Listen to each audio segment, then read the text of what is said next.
It's the 25th anniversary of the landmark TV series / space opera Babylon 5. And to mark the occasion, we're bringing you everything you didn't know about Babylon 5. The year is 2258. The name of the place is Babylon 5. Or, as we sometimes think of it, the raddest soap opera in outer space of all time. Seriously, check out this space battle.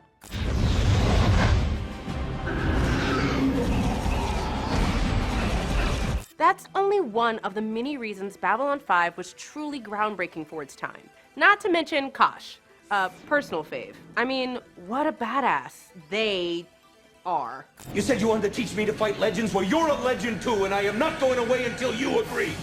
Incorrect. Don't mess with Kosh. With its serialized storytelling, Babylon 5 paved the way for modern sci-fi shows. This also made it stand apart from its chief competitor, Star Trek. I'm aware of that. Though they did both love talking about tachyon emissions. It appears that our tachyon pulse is converging with two other tachyon pulses at the center of the anomaly. CNC woke me up an hour early. They're picking up some unusual tachyon emissions in Sector 14. Back to storytelling. Instead of having standalone episodes and resetting the characters at the start of each one, Babylon 5 told one continuous story with a clear beginning, middle, and end over the course of its 5 seasons. Fans saw characters grow, evolve, and even die. The heroes weren't always good, and the villains weren't always bad. In addition, Babylon 5's storytelling was nuanced and explored the complex themes of war and peace, religion and philosophy, and even addiction. And perhaps more importantly, it gave us Londo singing the hokey pokey. You do the hokey pokey, you give a little shout. Thankfully, Londo did not sing very often. That's what it's all about. While some stories may have seemed unpredictable and chaotic, they were anything but. Creator and showrunner J. Michael Straczynski knew all along where every part of the story would start and end. The most thrilling surprises were painstakingly planned way in advance, like the first appearance of the Shadows. What the hell?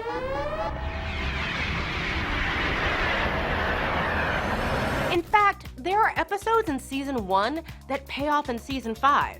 And that's thanks to Straczynski's meticulously assembled 200-page story Bible, a document that he kept secret even from his own writers. And JMS, as I call him, mainly because it's kinda cool, and between you and me, J. Michael Straczynski is a mouthful. Well, he wrote 92 of the 110 episodes. And I can honestly say that he and his fellow writers delivered. Babylon 5 had it all. Cool aliens, rousing declarative statements. It's over because we've decided it's over. Heart-pounding action. Pull back! Pull back! It's too late! Long philosophical monologues delivered by Jakar. No dictator, no invader can hold an imprisoned population by force of arms forever. And don't forget Dalen. Like, she started off as an ambassador in a cocoon and ended up as the First Lady of the Interstellar Alliance. Talk about a journey. The molecules of your body are the same molecules that make up this station. And the nebula outside that burn inside the stars themselves. We are star stuff. We are all star stuff will be my GChat status from now on. Babylon 5 premiered in 1994 during the final season of Star Trek: The Next Generation. Even with the success of Star Trek, networks were still skeptical about the popularity of hardcore sci-fi shows, believing Star Trek to be the exception. In fact, JMS pitched Babylon 5 to Paramount in 1989, and they passed. Soon after, Warner Brothers bought Babylon 5 and announced its premiere, Paramount declared plans for Deep Space Nine. While JMS reportedly accused the studio of plagiarism, he never filed suit. We're not some deep space franchise. This station is about something. Babylon 5 took place in the years 2258 to 2262, 10 years after the Battle of the Line.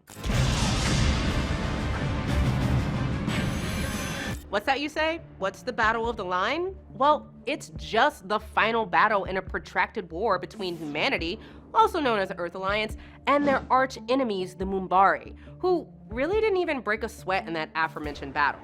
Whether they fight or not, they know they will die anyway. So really, is this bravery or simple desperation?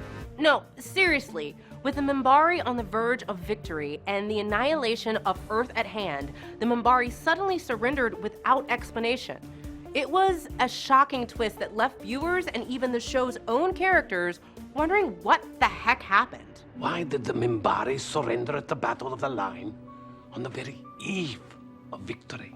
What ensues is a multi-season story arc that would eventually answer the question in shocking fashion, which is what Babylon 5 excelled at, setting up expectations only to defy them in jaw-droppingly cool ways, like the reveal of Kosh's identity. Now, viewers beware, there's a 23-year-old spoiler coming.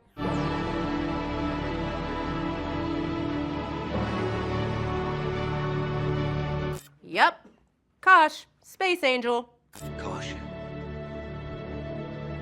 Following the Minbari's surrender, various alien races came together to build a series of neutral space stations where they could work in peace to resolve their differences. Babylon 5 is the last of those stations.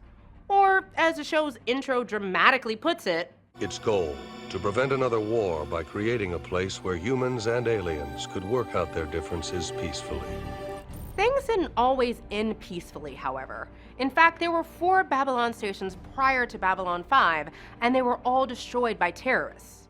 Or were they? What year is it? It's 2258. Then it's true. We have to hurry. We have to get everyone off the station quickly before... That was from the pivotal episode Babylon Squared, one of the first of the show's many oh my god moments. In the pilot, Babylon 5 is run by Commander Jeffrey Sinclair, who's captured by the Minbari moments before the surrender at the Battle of the Line. If I'm going out, I'm taking you bastards with me. Years later, he's installed as the Minbari's hand-picked leader of Babylon 5, bypassing more qualified candidates. I am called Valen, and we have much work ahead of us. Gee, I wonder if that'll have an explosive payoff later in the series. It doesn't matter which side wins this today. 1,000 years from now, it'll start all over again. Sinclair's tenure didn't last long, as he was replaced in Season 2 by Commander John Sheridan, who I affectionately like to call a space cowboy. He was a more cavalier hero, often taking matters into his own hands, even when it came to his laundry. We would wash our own socks every morning. Though Sinclair would return in periodic guest spots to resolve his character's story arc. Replacing Sinclair with Sheridan was one of the many trapdoors JMS had installed in his dense series Bible. No, not that kind of trapdoor.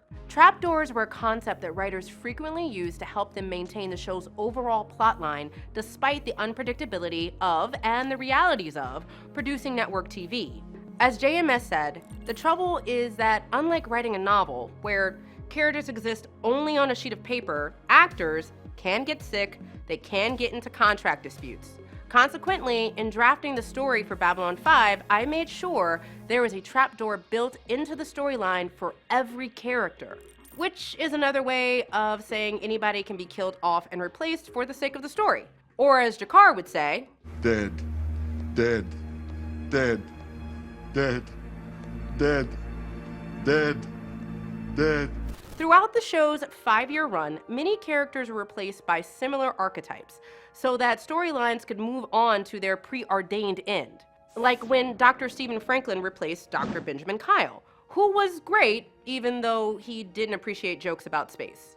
A lot of people make jokes about spacing somebody, about shoving somebody out an airlock. I don't think it's funny.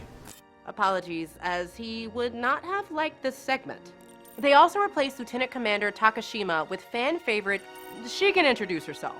I am Susan Ivanova, Commander, daughter of Andrei and Sophie Ivanov. I am the right hand of vengeance, and the boot that is gonna kick your sorry ass all the way back to Earth, sweetheart. I am death incarnate, and the last living thing that you are ever going to see. You know, I always thought Death Incarnate would be a really great roller derby name. Oh, and don't forget telepath Talia Winters, who replaced Lita Alexander. She was played by Andrea Thompson and would later marry co-star Jerry Doyle in real life. Doyle played Babylon 5 security officer Michael Garibaldi. And some characters were standouts from the beginning. We're looking at you, Jakar, you rascally reptile-like humanoidish creature you. He had a superb costume design and deliciously menacing lines. Plus, Jakar's character transformed substantially over the course of the show. Initially, he was an over-the-top villain, but he gradually became much more complex and sympathetic. As JMS said, we've all seen the sci-fi standard of the villain who chews scenery. I wanted to take that and use it just long enough to get folks comfortable with the convention, then pull the rug out from under them. And much of the rug pulling was done by a giant forehead known as Londo. Londo was Jakar's enemy, or friend, or friendly enemy? Frenemy? I don't know. It's all a big gray area, which kind of describes the whole show. Londo starts as a good-natured, flamboyant diplomat representing the Centauri in the Earth Alliance. Jakar is a Non, and their two races are at war, making them natural enemies. Now you can go to hell! And you can kiss my pouch, you... Now look what you made me do! While Jakar initially has the upper hand, Londo flips it, prevailing and even torturing Jakar time and again, until it all builds to an emotionally satisfying conclusion. My people can never forgive your people, but I can forgive you. It's these relationships that made the story really resonate with viewers. So what else happens? Well, in season 1, they introduced the Babylon 4 station during a mysterious time jump while discovering that Sinclair is the one. He is the one.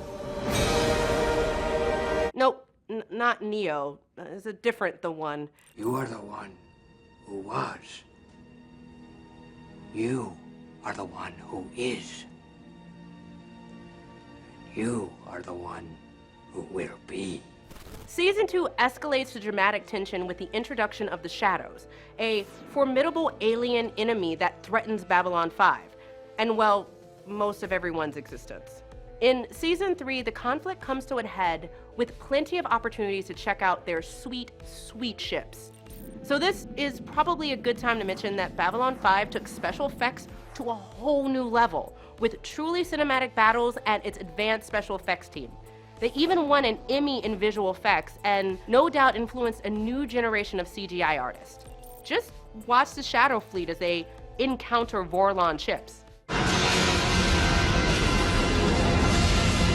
Legendary special effects artist Ron Thornton said he was inspired by a bulb of garlic for this creation.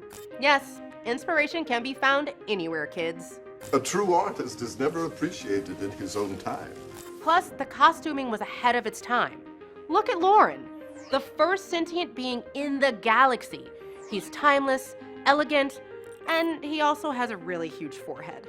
And maybe is a wizard. Your next words will decide which way this goes. And those Star Fury spacesuits, these bad boys were actual functioning spacesuits, and they had to be liquid cooled. Each one cost $3,000. If you continue in this behavior, you'll just make the other pilots feel inadequate. Spoil sport. Worth every penny. While the first 3 seasons went as planned, Season 4 presented the first real hitch in the JMS master plan, as Warner Brothers threatened to cancel the show amidst not-so-stellar ratings. The writers had to bump up the conclusion of the Shadow War from Season 5 to Season 4 in case it was going to be the series finale, which made for a thrilling season, filled with big sweeping battles, clever political maneuvering, and super dramatic zoom-ins on Bryan Cranston. Pre-Breaking Bad. Yes. I got no complaints. And then hooray! The show was renewed for a 5th season. That boo ended up being its last season. The final season saw Sheridan and Delenn picking up the pieces after the end of the Shadow-Vorlon conflict while trying to resolve a number of smaller issues. Like, why did Sheridan grow that Riker-ish beard? Which may just be Babylon 5's greatest unsolved mystery. I think I know where this is going. Since the writers had finished the show's overall story arc early, it paved the way for new ideas that we resolved in other media, including the ongoing comic book series, novels, and TV movies. If that's not enough Babylon 5 for you, just remember, we are all star stuff. The spirit of Babylon 5 lives within us all. And in the spirit of interstellar cooperation, we'll let Veer say goodbye with that really creepy little wave of his. Who is your favorite Babylon 5 character? What's your favorite episode from the series? Tell me. Why do you think Sheridan grew that luscious beard? Let us know in the comments below. Now get the hell out of our galaxy!